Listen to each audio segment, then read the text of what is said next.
Think of a time when you felt 100% alive and undistracted. A time when you were really in the zone. Chances are that it was when you were completely focused in the moment on something external. Someone or something other than yourself. Playing sports or music, getting lost in a great book or movie, or necking with your partner are a few great examples.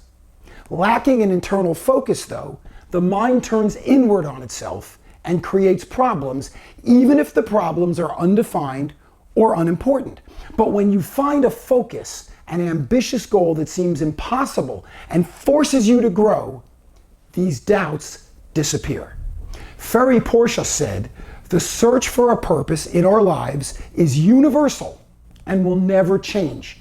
Viktor Frankl wrote that what man actually needs is not a tensionless state, but rather the striving and struggling for a worthwhile goal, a freely chosen task.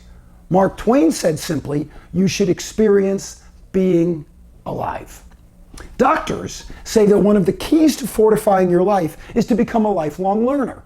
Study a new language, take up knitting, start playing a musical instrument, plant a garden, paint a portrait. What the studies show is that what you do is less important than trying to do something new and unfamiliar. Try a new sport, write your memoir, volunteer at a hospital or a polling place. Focus on doing most anything that requires you to step out of yourself and challenge your own moribund status quo. Looking for purpose? Ironically, the key to finding purpose is to do things with purpose. Don't worry as much about what those things are doing for you. Rather, concentrate on what your activities are doing for others or for your own understanding of the world around you. Visit an older neighbor, adopt a stray dog or cat, write a letter to the editor, visit a new city, try a new cuisine. In 1900, the average American life expectancy was 46 years. Today, the average American lifespan is 79. Clearly, we're living longer, almost twice as long. But have we only added years to our life, or have we also added life to our years? In her book, Elderhood, Dr. Louise Aronson points out that owing to improvements in public health, nutrition, and medical advances, the percentage of people older than 70 in the United States in 2018 was 15% and climbing. If you make it to 80, you have a good chance of making it to 90 or beyond. As Dr. Aronson writes, there is no set age when we transition from adult to elder, and both the speed and extent of aging vary widely. As geriatricians are fond of saying, when you've seen one 80-year-old, you've seen one 80-year-old.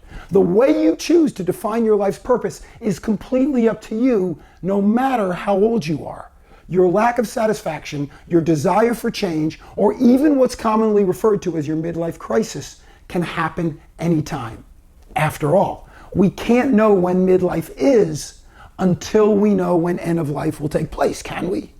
But what we can know, what we do know, is that there's no good reason for continuing in a situation that makes us unhappy, regardless of how long that time is going to be. Even more reassuring, you can argue that living better can also help you live longer. Life exists to be enjoyed.